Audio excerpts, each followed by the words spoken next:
Hi there, welcome back. In last week's video I looked at a number of different ways you can support your camera, for everything from a full-size travel tripod down to some beanbags. And in there I looked at the three-legged thing mini tripod that I had, and I really like this because of the form factor. It's very compact, it fits in a bag very easily, it's very simple, and it's a pretty sturdy tripod when it's put out. The only downside is the ball head that's built in can't really take more than about 1 kilo. And whilst that's okay for perhaps a Z series camera and an f4 lens, if you start to put it off center, then the ball head does tend to lose grip a little bit. So I said I was in the market for something similar because I find it really useful to just have a small tripod in my bag to either use as a grip or to use as a small tripod if I want to do a quick time lapse, for example, or a quick piece to camera where perhaps I've got a wall or a tree stump. I can put the tripod on and just do a piece to camera, as I say. I mentioned that I was in the market, and I mentioned that I was looking at the Manfrotto Pixi Evo 2-stage tripod. So I went ahead and I got mine from Amazon. Here in the UK it's about £35 on Amazon. The list price is about £52, so it's not a bad deal. There is an affiliate link below if you want to get hold of one of these. It comes in a pretty simple package. It's a fairly simple mini tripod with extendable legs and a ball head included. So let's take a quick look at what's in the package and the tripod itself. So let's take a look at the tripod. It's a fairly simple design. It's got metal legs with plastic outer legs, and each of those outer legs can be moved by pushing the button into one of 5 positions. They can be in different positions if you want, so you can have the tripod at an angle if you don't want to use the ball head for any reason. And on the bottom of each of the plastic legs is a rubberized foot for extra grip. You can also choose as to whether you have the tripod out at a sort of halfway 45-degree angle on the legs, or you can flip this little lever here and the tripod will come out to almost flat on the floor, so you've got additional stability there. At the top you've got a ball head with a very simple twist to fix approach, so you can move it around, you just lock it in position. And then at the top you've got your thread to go into the bottom of the camera, and it's got a fixed wheel to do that thread up, which is really good. You can't lose the bolt out of it. Really simple design, and really does what it says on the tin. It weighs in at 260 grams, so a little bit heavier than my old three-legged thing mini tripod, but still not a very heavy weight penalty to carry around. And according to the documentation, it should hold up to 2.5 kilos. So all in all, a fairly versatile little tripod. So I'm going to be doing a little bit of a test. I'm going to be testing it with my Z series with the 2470 f4 lens and also the 2470 f2.8 lens. But I thought I'd also compare it to my Joby Gorillapod 5K kit, which is a little bit heavier. It weighs in at about 739 grams versus the 260 of the Manfrotto. But this is designed to hold up to 5 kilos, although I think the head is only meant to hold up to 3 kilos. It is a bit longer. Gorillapod comes in at about 38.5 centimeters long versus the 20.5 centimeters of the Manfrotto mini tripod. So in theory you can get a little more height on the Gorillapod, although as I said you can extend the legs on the Manfrotto, which gives you almost the same height, although I'm not convinced you'll get the same stability on the Manfrotto. So I am going to do a bit of a head-to-head between these two different options for mini tripods. I'm going to use my Z series with the 2470 f4 lens, which weighs in at about 1,100 grams, and I'm also going to try it with the Z series and the 24-70 f2.8 lens, which weighs in at about 1,400 grams. So it'll be interesting to see which of these gives the best stability to weight and size sort of trade-off for what I'm looking at. So here we've got the two tripods. We've got the Manfrotto Pixi Evo 2 and we've got the Joby Gorillapod 5K kit. As you can see, I've got my Z7 with the 24-70 f2.8 with me, but let's put them side by side. As you can see, there's a little bit more movement in the Manfrotto if I put my body weight down on it. Equally, if I bring the legs up to their full height at the 45-degree angle, there's a little bit of movement in that, whereas there's virtually no movement in the Gorillapod. So there's obviously a difference. You've got quite a difference in the weight. That was about 267 grams, I think, and that's about 739 grams. So quite a difference in the rigidity of the legs. However, as I said on the Manfrotto, you can flick the switch here, and if you want it to be lower and more stable, you can bring it down. There's still a bit of weight there. The rubber feet do help.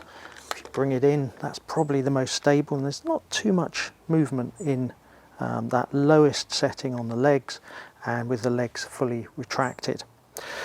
So let's start with the Manfrotto, and let's put the 24-70 on. Now the easiest way, you just spin the knurled knob here and it attaches. I've got my L bracket on, my three-legged thing, Zelda L bracket. And as you can see, you can hold that, and it's quite comfortable as a grip. You can hold it out at arm's length if you wanted. So let's just put this out. And the first thing I notice is with the 24-70 f2.8 lens on, so that's 1.4 kilos or 1,400 grams. What I notice is if you have the two legs to the front, it is fairly front heavy. So if you had it at its highest setting, and I'm going to be a bit wary with this, bring the legs right out and we put it there, there is a propensity to tip forward. So that's the first thing to note. When you're setting your camera up, have the lens over one of the front legs, then that propensity to move forward is less so.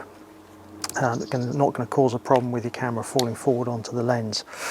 So if we first off look at set this up broadly level, and you just tighten the knob, you get to so the ball joint is now fully rigid, is locked in place. If we just push it, you can see there is a little bit of wobble on this with the f2.8. If there was a bit of wind, you'd be getting a bit of vibration. Now this is at the highest setting with the legs, there's a little bit of wobble in the legs. Let's take it down to where I said was the most stable. Bring the legs in, bring them right out. So now there's virtually no movement in the legs themselves. So you can see the real movement is a little bit of wobble in that ball joint. Is it going to cause a problem for things like time lapse? Probably not. If it's a windy condition and you're doing a long exposure, probably not the best solution. So let's just do a quick comparison. So we've got the Gorillapod, and this obviously comes with an Arca Swiss clamp, so much quicker to fit. And if we put that, and that's at the highest setting, there's a little bit of movement, but certainly not the wobble that we saw in the Manfrotto. Now if we bring these legs right down, a bit like we had on the Manfrotto, and let's put the lens round over one of the front legs. As you can see, there's not a great deal of wobble in that ball joint, that ball head at the top there. and I haven't got these perfectly down. You can do a much better job than I'm doing in this quick video, but that's fairly robust. You could probably get away with that, particularly if you clamped it around something like a log or put it around a fence post or a railing.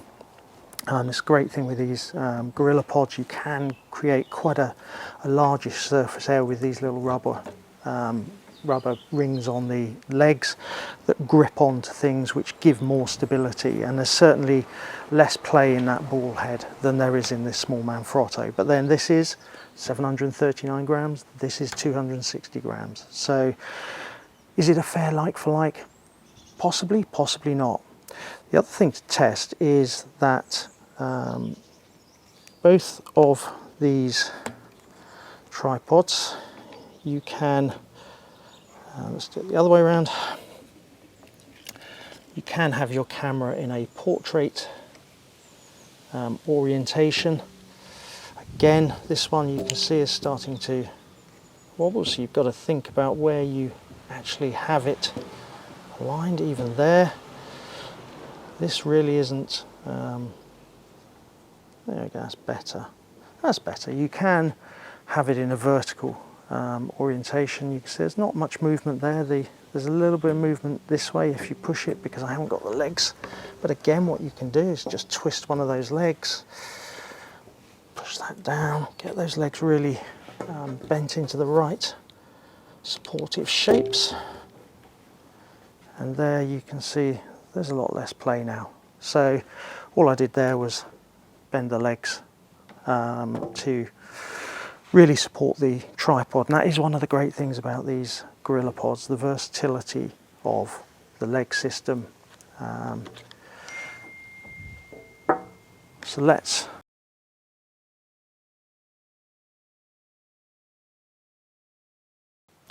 with the L bracket hitting the ground, so we may need to just bring these legs up.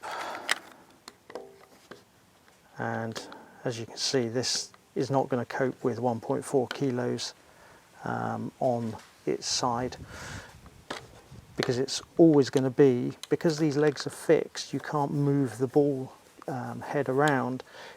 As you can see, the notch is in between two of these legs, and that causes us a problem. Now in theory, because I've got an L bracket, what I could do,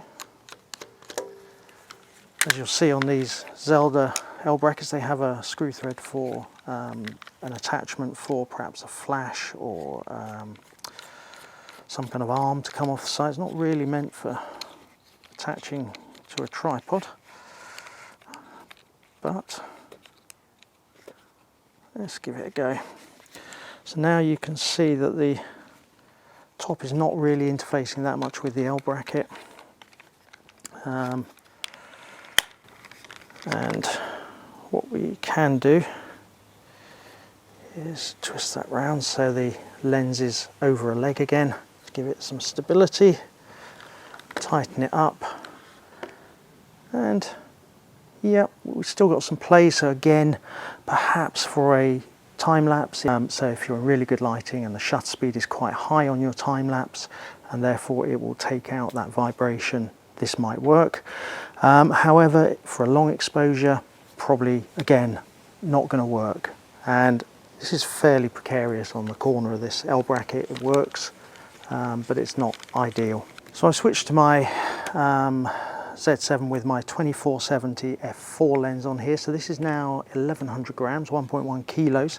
So a little bit lighter, and also the weight is far more balanced with this lens than the 2470 f2.8 Nikon Z series lens. Just because the positioning of the elements in the lens. The 2470 f2.8 feels really balanced in the hand, but on the tripod mount, which is quite a long way back on these Z series cameras, certainly on the L bracket I've got here, makes quite a difference. So let's just put this on the, let's open up the lens. So as you can see, there is still some wobble in the ball head. It's not coming from the legs, it's definitely in that ball head. But there's less wobble. It's certainly more manageable. I would say you could probably get away with this in reasonable conditions for a long exposure as well as a time lapse. Maybe I'll give it a go in a while. It's reasonably stable. Again, if we try and put this over to the side, let's see if it'll hold it. Nope. Again, the 1100 grams on the side is just too heavy for these legs, so that's a bit of an issue with this. And if we have it right down, again it's stable, but that's only because the camera is sitting on the table. And if we bring these legs out, it's just about holding it with the legs out, but it's very precarious. I wouldn't trust it. So let's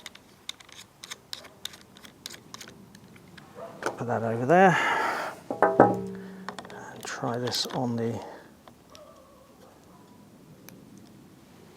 Gorillapod. As not unsurprising, it coped with the f2.8 lens, so it's going to cope with the f4 lens because it's significantly lighter. And again, if we have this up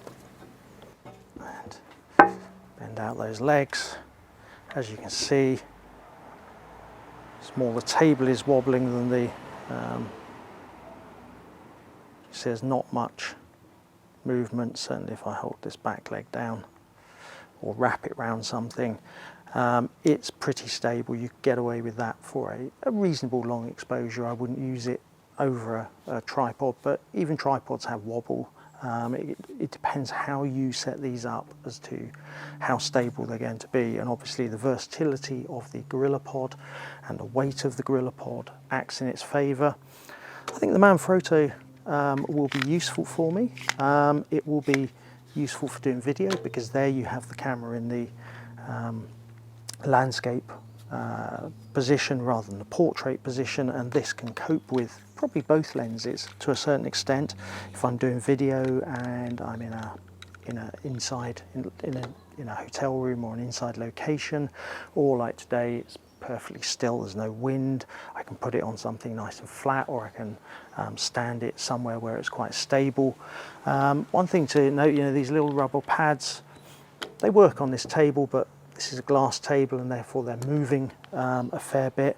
If you put it on something like a wood piece, a log, or a brick wall or something like that, they're going to have a lot more grip, which is going to give it a lot more stability. So I'm pretty happy with this. I think it will take over from my three-legged thing because the ball head can cope with a higher weight, albeit I've got to just factor in that there is a little bit that wobble factor in this ball head. Which isn't surprising because it is a predominantly plastic manufacture. It's well made. It's got, it's all screwed together rather than glued. So it is a pretty good piece of kit for the price. It's pretty useful, and its size and weight works in its favour.